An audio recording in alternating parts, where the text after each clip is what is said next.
அனைவருக்கும் வணக்கம். இன்றைக்கி அவரைக்காய் வச்சு தான் ஒரு டிஷ்ஷு. அவரைக்காயில் பொரியல் பண்ணியிருப்போம், சாம்பாரில் போட்டிருப்போம். இந்த மாதிரி ஒரு தடவை நீங்கள் பண்ணி பாருங்கள்.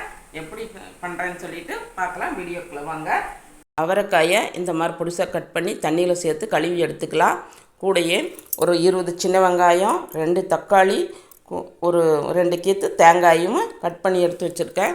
ஒரு வடைச்சட்டி வச்சு எண்ணெய் ஊற்றி வெங்காயத்தை போட்டு நல்லா வதக்கிட்டு, கூடையே 2 கீத்து தேங்காயும் போட்டு அது கூட வதக்கிட்டு, கொஞ்சம் வதங்கின முன்னாடி 2 தக்காளியும் கட் பண்ணி சேர்த்து வதக்கி விட்டுட்டு, கொஞ்சமாக உப்பு சேர்த்து வதக்குனா கொஞ்சம் சீக்கிரம் வதங்கிடும். கொஞ்சம் உப்பு சேர்த்து வதக்கி எடுத்து ஒரு பிளேட்டில் கொட்டி ஆற வச்சுட்டு, ஒரு வடைச்சட்டி அதே வடைச்சட்டியில் எண்ணெய் ஊற்றி கடுகு போட்டு வெடித்த பின்னாடி கருவேப்பிலை சேர்த்துக்கலாம்.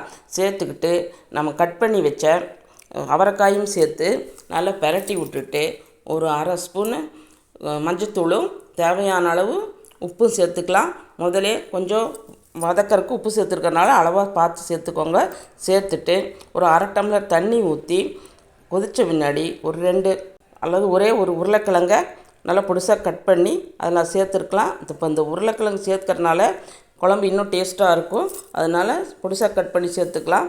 இப்போது சேர்த்துட்டு பாதி வெந்த பின்னாடி வெங்காயம், தக்காளி, தேங்காயை அரைச்சி அதில் சேர்த்து நல்ல பச்சை வாசலாம் போய் நல்லா கொதித்த பின்னாடி வேற ஒரு பாத்திரத்தில் ஊற்றி மல்லித்தலையை தூவி இறக்குனோம்னா சுவையான சூப்பரான அவரைக்காய் அரைச்ச குழம்பு ரெடி. இது எல்லாத்துக்கும் நல்லாயிருக்கும். செய்து பாருங்கள்.